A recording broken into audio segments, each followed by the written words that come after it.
are delivered to members as quickly as possible, and I really appreciate members' preparedness to be constructive during a difficult time. The Honourable Clayton Cosgrove.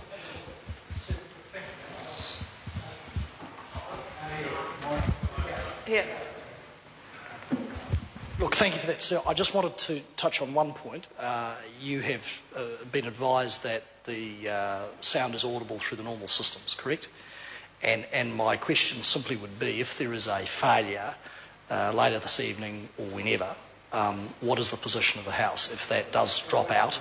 I'd just like some guidance so we don't have to go through this again. I think to me, obviously we don't know whether that's going to happen, but to me the issue that I would find, and this is me as Speaker almost, thinking off the top of my head here, the issue that would be unacceptable would be for some parties in the House, some members in this House, to be heard by the public during a debate when other members cannot be heard. That to me would be an unsatisfactory situation. However, members have also pointed out there is no standing order requirement for the broadcasts.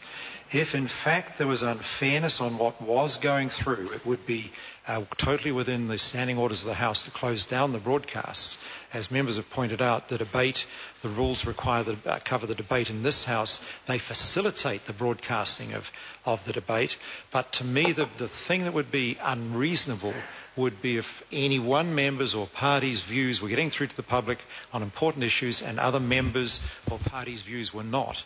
I would personally find that, and I stress I'm talking off the top of my head here, but and it would seem to me the only fair way to deal with that would be to actually close. I don't know, I imagine it's technically possible to close down that unbalanced broadcast, but I think that would be the most sensible way to deal with that situation, because the standing orders don't require the broadcast, they facilitate it, and if it's an unfair broadcast, I think we shouldn't allow an unfair broadcast.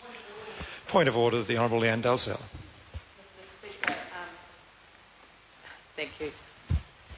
The point of order that I raise is in regard to a tweet from New Zealand, from Parliament today at Parliament NZ, which states, "Sound problems hit Parliament again, Dalziel ploughs on undeterred, and Minister in Chair does not realise his mic is on."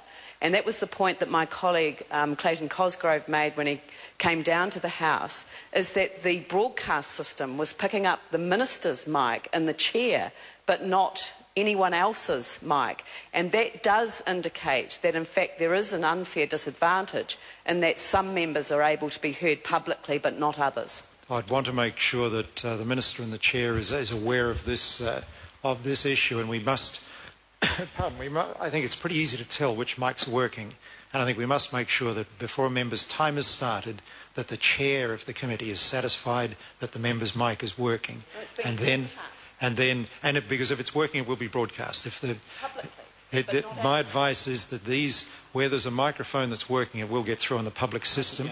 That is my advice. And so if a member starts to speak and it's quickly obvious whether the microphone's working or not, I'd ask the time be stopped until the member has delivered a hand mic, and then the broadcast is fair to all members, that their contributions to debate are getting through in a fair and reasonable manner. I do apologise. I apologise to all members in the House. This is unsatisfactory.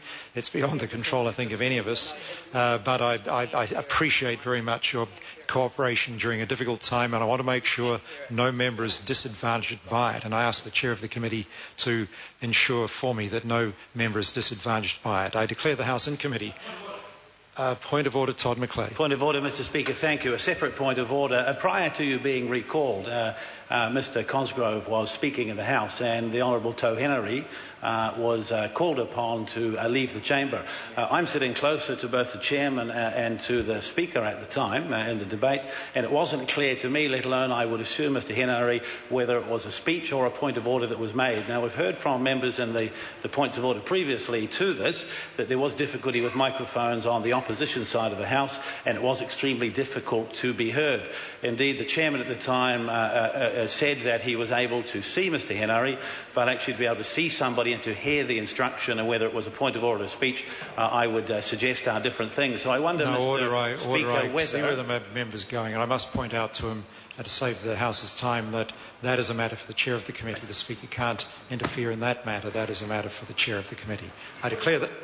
Point of order, Chris Hipkins. I don't want to prolong this any further, and I think it's probably a discussion that will need to happen in another forum.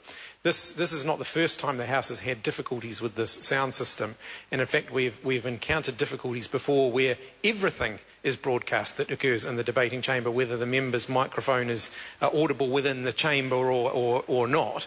And I want to raise with you, sir, I think that this is becoming quite a problem, and it is something that I would like some assurance that it's going to be dealt with finally so that we don't have these recurring problems, because it has been a recurring problem the entire time I've been a Member of Parliament for 4 years, since I understand this current sound system was put in place. I hear the member's point, and every endeavour will be made to ensure that does not happen again. Sadly, modern electronic systems are not totally foolproof yet, but the member makes a perfectly good point. Every effort will be made to ensure we're not let down like this again, and I do apologise to members. I declare the House in committee for further consideration of Government Orders of the Day numbers 1 to 4. Mr. Chairman. Mr. Speaker.